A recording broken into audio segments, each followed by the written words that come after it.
Hi one. കുറച്ചു കാലം നാട്ടിലായിരുന്നു, കഴിഞ്ഞ 4 മാസത്തോളം നാട്ടിലായിരുന്നു. അപ്പം ഇപ്പോൾ റഷ്യയിൽ എത്തിയിരിക്കുകയാണ്.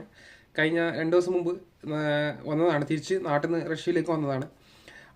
അപ്പോൾ റഷ്യൻ പാസ്പോർട്ട് കിട്ടിയതിന് ശേഷം ആദ്യമായിട്ടാണ് നാട്ടിൽ പോയിട്ട് തിരിച്ചു വരുന്നത്. അപ്പോൾ ഒരുപാട് പേര് ചില സംശയവും കാര്യങ്ങളൊക്കെ ആയിട്ട് എന്നെ വിളിച്ചിട്ടുണ്ടായിരുന്നു. അപ്പോൾ അതിനുള്ള ആൻസറും കാര്യങ്ങളൊക്കെയാണ് ഇന്നത്തെ ഒരു ചെറിയൊരു വീഡിയോയിലൂടെ നിങ്ങളായിട്ട് ഷെയർ ചെയ്യാൻ വേണ്ടിയിട്ട് വന്നിട്ടുള്ളത്. അപ്പോൾ എല്ലാവർക്കും മല്ലു ലൈഫ് ഇൻ റഷ്യ എന്ന പുതിയൊരു വീഡിയോയിലേക്ക് സ്വാഗതം.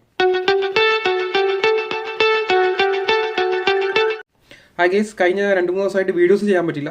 കാരണം മോസ്കോയിലൊക്കെ ആയിരുന്നു. മോസ്കോയിൽ കുറച്ച് ദിവസം മോസ്കോയിലുണ്ടായിരുന്നു. അപ്പോൾ അതിനുശേഷം ഇപ്പോൾ മറ്റൊരു ഒബ്ലാസ്റ്റിലേക്ക് വന്നിരിക്കുകയാണ് റഷ്യയുടെ. അപ്പം പ്രോപ്പറായിട്ട് ഞാനിപ്പം കറൻ്റ്ലി ഇവിടെയാണ് ഇപ്പം നിൽക്കുന്നത്, സ്റ്റേ ചെയ്യുന്നത്. അപ്പോൾ ചില സംശയങ്ങളും കാര്യങ്ങളൊക്കെ ആയിട്ട് നാട്ടിൽ നിന്ന് ചില ആൾക്കാർ എന്നെ വിളിച്ചിട്ടുണ്ടായിരുന്നു. അതുപോലെ തന്നെ അവർക്കുള്ള ആൻസറൊന്നും ആ ടൈമിന് കൊടുക്കാൻ പറ്റിയില്ല. അപ്പോൾ അതിനുള്ള ഒരു ആൻസറായിട്ടും അതുപോലെ തന്നെ നിങ്ങളെ ക്രൈസുമായി ബന്ധപ്പെട്ട് നിങ്ങൾക്ക് നിങ്ങളുടെ ഇഷ്ടപ്പെട്ട രാജ്യത്തെക്കുറിച്ചൊക്കെയാണ് ഇന്നത്തെ വീട്ടിലൂടെ സംസാരിക്കാൻ വേണ്ടിയിട്ട് ഞാൻ ആഗ്രഹിക്കുന്നത്. അപ്പോൾ ഏറ്റവും കൂടുതൽ ആൾക്കാർ നാട്ടിൽ നിന്ന് ആഗ്രഹിക്കുന്ന വെച്ചാൽ വിദേശ രാജ്യങ്ങളിലേക്ക് ചേക്കേറിയിട്ട് അവിടെ എന്തെങ്കിലും ഒരു ജോബ് സെറ്റ് ചെയ്ത് അവിടെ സെറ്റിൽ ആകാൻ വേണ്ടിയിട്ടാണ് കൂടുതൽ ആളുകളും അവർ ആഗ്രഹിക്കുന്നത്. അപ്പോൾ റഷ്യ അവർക്ക് സൂട്ടബിൾ ആയിട്ടുള്ള ഒരു രാജ്യമാണോ എന്നൊക്കെ ചില ആളുകൾ ചോദിച്ചിട്ടുണ്ടായിരുന്നു. ഏറ്റവും കൂടുതൽ ആളുകൾ ചോദിക്കുന്നത് നമ്മൾ വന്നു കഴിഞ്ഞാൽ എത്ര പൈസ ഏൺ ചെയ്യാൻ പറ്റും, നമുക്ക് കറൻ്റ്ലി ജീവിക്കാനുള്ള എലിജിബിൾ ആയിട്ടുള്ള സ്റ്റാൻഡേർഡ് ആയിട്ടുള്ള രാജ്യമാണോ റഷ്യ എന്ന രാജ്യം. റഷ്യയുടെ കുറിച്ച് കുറച്ച് കാര്യങ്ങൾ നമുക്ക് ഒരു വീഡിയോ ആയിട്ട് ചെയ്തിട്ട് എക്സ്പ്ലെയിൻ ചെയ്ത് തരാൻ പറ്റും. ഞാൻ എൻ്റെ പല വീഡിയോസിലും ഞാൻ പറഞ്ഞിട്ടുണ്ടായിരുന്നു, റഷ്യയെക്കുറിച്ചിട്ടുള്ള ഒരുപാട് വീഡിയോസ് ചെയ്തിട്ടുണ്ട്. അല്ല, പല കാര്യങ്ങളും പറഞ്ഞിട്ടുണ്ട്. പല ആൾക്കാരും ഈ വീഡിയോസ് ഒന്നും കാണുന്നില്ല എന്ന് തോന്നുന്നു. അപ്പം ഞാൻ കുറച്ച് കണ്ടിട്ട് അപ്പോൾ തന്നെ സ്കിപ്പ് ചെയ്ത് പോയിട്ട് അപ്പം പിന്നെ വീണ്ടും സംശയങ്ങൾ വരാണ്. അപ്പോൾ നിങ്ങൾ വീഡിയോ സ്കിപ്പ് ചെയ്യാതെ മുഴുവനായി കണ്ടു കഴിഞ്ഞാൽ നിങ്ങൾക്ക് കാര്യങ്ങൾ മനസ്സിലാകത്തുള്ളൂ. റഷ്യ എന്ന രാജ്യം എന്ന് പറഞ്ഞു കഴിഞ്ഞാൽ നിങ്ങൾ അമേരിക്കയോ യൂറോപ്പിലോ പോകേണ്ട ആവശ്യമില്ല. റഷ്യയിൽ വരാണെങ്കിൽ നിങ്ങൾക്ക് അമേരിക്കയും യൂറോപ്പും ഒന്നിച്ച് കാണാം ഇവിടെ. അത്രയും ബ്യൂട്ടിഫുൾ ആയിട്ടുള്ള സ്റ്റാൻഡേർഡ് ആയിട്ടുള്ള രാജ്യമാണ് റഷ്യ എന്ന രാജ്യം. ലോകത്തിലെ ടൂറിസ്റ്റുകളിൽ ഏറ്റവും കൂടുതൽ ടൂറിസ്റ്റുകൾ വിസിറ്റ് ചെയ്യുന്ന ഒരു രാജ്യം കൂടിയാണ് റഷ്യയുടെ മോസ്കോ ആയിട്ടുള്ള ക്യാപിറ്റൽ. അതുപോലെ തന്നെ സെൻറ്റ് പീറ്റേഴ്സ്ബർഗ്, ടുമെയിൻ പോലുള്ള വമ്പൻ സിറ്റികളും ലോകത്തെ തന്നെ അമ്പരിപ്പിക്കുന്ന ഹിസ്റ്റോറിക്കൽ ബിൽഡിങ്ങുകളൊക്കെ ഇല്ല, ക്ലാസിക് മെട്രോയൊക്കെ ആയിട്ടുള്ള റഷ്യ എന്ന രാജ്യം. റഷ്യ എന്ന രാജ്യത്തെ നിങ്ങൾ വിസിറ്റ് ചെയ്യാതെ റഷ്യ എന്ന രാജ്യത്തെ നിങ്ങൾ ഒരിക്കലും വാല്യൂ ചെയ്യരുത്. കാരണം നിങ്ങൾ ഈ രാജ്യത്ത് വിസിറ്റ് ചെയ്തതിന് ശേഷം മാത്രമേ ഇവാലുവേറ്റ് ചെയ്യാൻ പറ്റൂ.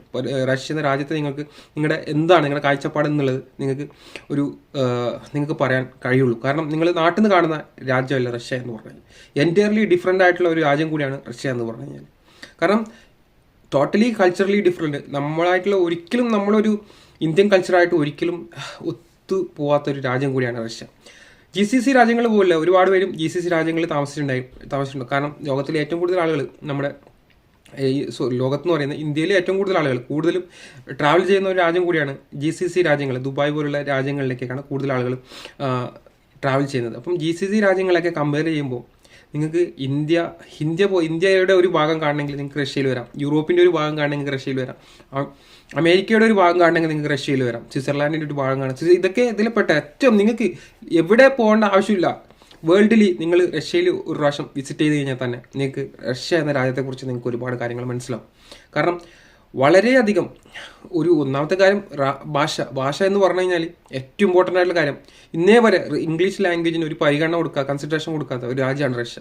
കാരണം റഷ്യയുടെ ഭാഷയ്ക്ക് അവരുടെ ഭാഷയ്ക്ക് തന്നെ അവർ മറ്റൊരു രാജ്യത്തെ ഡിപ്പെൻഡ് ചെയ്യാതെ ഇപ്പോഴും റഷ്യൻ ഭാഷ സംസാരിച്ചുകൊണ്ടിരിക്കുന്ന, അനായാസം മറ്റു രാജ്യങ്ങളിൽ പോയിട്ട്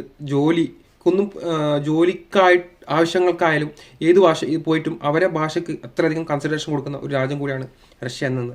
കാരണം ഇന്ന് പല രാജ്യക്കാരും റഷ്യൻ ഭാഷ പഠിച്ചുകൊണ്ടിരിക്കുകയാണ്. കാരണം റഷ്യൻ ടൂറിസ്റ്റുകൾ ലോകത്തിൻ്റെ പല ഭാഗങ്ങളിലേക്കും ഏറ്റവും കൂടുതൽ ട്രാവൽ ചെയ്യുന്ന ഒരു രാജ്യക്കാർ കൂടിയാണ് റഷ്യൻ ടൂറിസ്റ്റുകൾ. അതുകൊണ്ട് തന്നെ മറ്റ് രാജ്യക്കാർ റഷ്യക്കാർക്ക് വേണ്ടിയിട്ട് അവരെ ഭാഷ പഠിച്ചുകൊണ്ടിരിക്കുകയാണ്. കാരണം ഏറ്റവും കൂടുതൽ നമുക്ക് ഇൻകം കിട്ടുന്ന ഒരു എന്താ പറയുക ഒരു സ്രോതസ്സാണ് നമ്മുടെ ടൂറിസ്റ്റ് എന്ന് പറഞ്ഞു കഴിഞ്ഞാൽ. ടൂറിസ്റ്റുകളില്ലാതെ ഒരു രാജ്യത്ത് അത്ര വലിയ ഇൻകം വരാൻ സാധ്യത. കാരണം റഷ്യക്കാരെന്ന് പറഞ്ഞു കഴിഞ്ഞാൽ ടൂറിസ്റ്റുകളാണ്. അവർ ലോകത്തിൻ്റെ പല രാജ്യങ്ങളിലേക്കും സഞ്ചരിക്കുന്ന ആളുകൾ കൂടിയാണ് റഷ്യക്കാരെന്ന് പറഞ്ഞു കഴിഞ്ഞാൽ.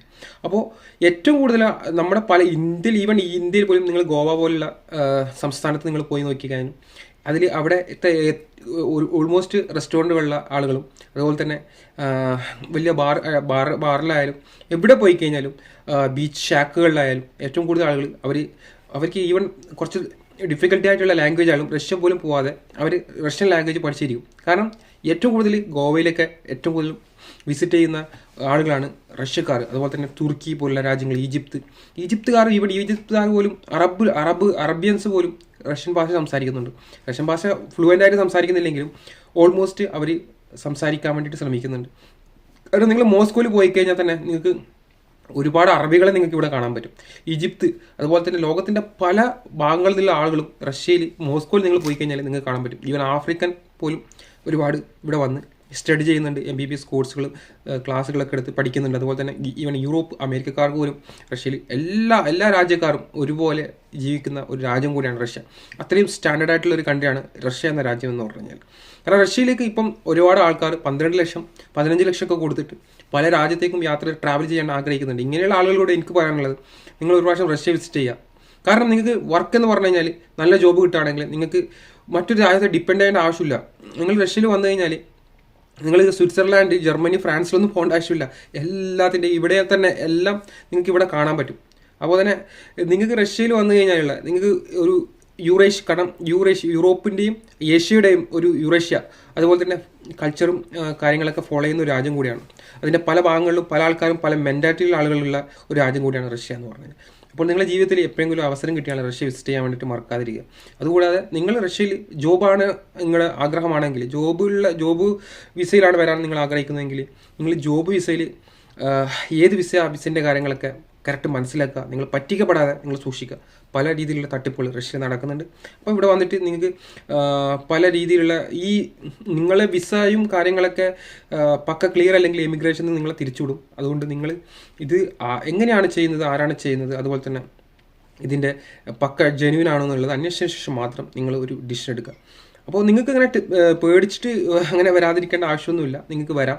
അതുപോലെ തന്നെ നിങ്ങൾ 10-15 ലക്ഷം കൊടുത്തിട്ട് നിങ്ങൾ റഷ്യയിൽ പോകുന്ന മറ്റു രാജ്യങ്ങളിലേക്ക് പോകുന്ന ആളുകളാണെങ്കിൽ നിങ്ങൾക്ക് ആ എമൗണ്ട് തന്നെ നിങ്ങൾ ഹാർഡ് വർക്ക് ചെയ്ത് കഴിഞ്ഞാൽ ഇവിടെ റഷ്യയിൽ ഏൺ ചെയ്യാൻ പറ്റുമെന്നുള്ളതാണ്. അതുപോലെ തന്നെ നിങ്ങൾക്ക് ഒരു 5-7 ലക്ഷത്തിൻ്റെ ഉള്ളിലൊക്കെ നിങ്ങൾക്ക് കറക്റ്റായിട്ട് റഷ്യയിൽ വരാം. അത്രയും വലിയ എമൗണ്ട് കൊടുത്തിട്ടൊന്നും പക്ഷേ നിങ്ങൾക്ക് ടൂറിസ്റ്റ് വിസയിൽ വന്നാൽ തന്നെ നിങ്ങൾക്ക് ഒരു 2 ലക്ഷം രൂപയെടുത്ത് നിങ്ങൾക്ക് ചിലവ് വരും എന്തായാലും. അത്രയധികം എക്സ്പെൻസീവ് ആയിട്ടുള്ള സിറ്റുവാണ് മോസ്കോയിലൊക്കെ വന്ന് നിൽക്കുകയാണെങ്കിൽ. അപ്പോൾ നിങ്ങൾക്ക് ഇതിനെക്കുറിച്ച് അറിയില്ലെങ്കിൽ നിങ്ങൾക്ക് അതിൻ്റെ ചിലവ് വരും. ഒരുപാട് ആളുകൾ 10-50,000 1 ലക്ഷം 2 ലക്ഷമൊക്കെ വിചാരിച്ച 1 ലക്ഷമൊക്കെ വെച്ച് നമ്മൾ റഷ്യയിൽ വന്നിട്ട് പെട്ടുപോയിട്ട് തന്നെ വിളിക്കുന്ന ആൾക്കാരുണ്ട്. ബ്രോ ഇവിടെ ചിലവ് കൂടുതലാണ്, ഒന്ന് റൂബിൾ ചേഞ്ച് ആക്കാൻ, ഇന്ത്യൻ പൈസ തരാം, റൂബിളിലേക്ക് കൺവേർട്ട് ചെയ്ത് തരാൻ പറ്റും എന്നൊക്കെ ചോദിച്ച് ഒരുപാട് പേര് വിളിക്കുന്നുണ്ട്. അപ്പോൾ ഞാൻ എൻ്റെ പല വീഡിയോസിലും പറയുന്നുണ്ട്, നിങ്ങൾ ചെറിയൊരു എമൗണ്ട് കൊണ്ട് റഷ്യ വിസിറ്റ് ചെയ്യാൻ വരരുത്. കാരണം റഷ്യ വിസിറ്റ് ചെയ്യുകയാണെങ്കിൽ നിങ്ങൾക്ക് അത്യാവശ്യം എമൗണ്ട് വേണം. അതുപോലെ തന്നെ നിങ്ങൾക്ക് ഒരു എന്താ പറയുക, നിങ്ങൾക്കൊരു ഒരു 6-7 ലക്ഷം രൂപ ഉണ്ടെങ്കിൽ നിങ്ങൾക്കൊരു വർക്ക് പെർമിറ്റൊക്കെ നിങ്ങൾക്ക് എടുത്തിട്ട് റഷ്യയിലേക്ക് വരാൻ പറ്റുമെന്നുള്ളതാണ്. വർക്ക് പെർമിറ്റിലേക്ക് വന്നു കഴിഞ്ഞാൽ നിങ്ങൾക്ക് 3 വർഷത്തോളം നിങ്ങൾക്ക് റഷ്യൻ ലോങ് ടേം വിസയാണ് ഏറ്റവും ലോങ് വിസയാണ് 3 വർഷത്തേക്കുള്ള. ഈ വിസയിലേക്ക് വന്നു കഴിഞ്ഞാൽ ലോങ് ടേം ആയിട്ട് നിങ്ങൾക്ക് റഷ്യയിൽ സ്റ്റേ ചെയ്യാൻ പറ്റുമെന്നുള്ളതാണ്. അപ്പോൾ എന്നിരുന്നാലും നിങ്ങൾ വീഡിയോ ഇഷ്ടപ്പെടുകയാണെങ്കിൽ ലൈക്ക്, ഷെയർ, സബ്സ്ക്രൈബ് ചെയ്യുക. ഇങ്ങനെയുള്ള പുതിയ വീഡിയോ ആയിട്ട് കാണുന്നവരെ എല്ലാവർക്കും ഗുഡ് ബൈ.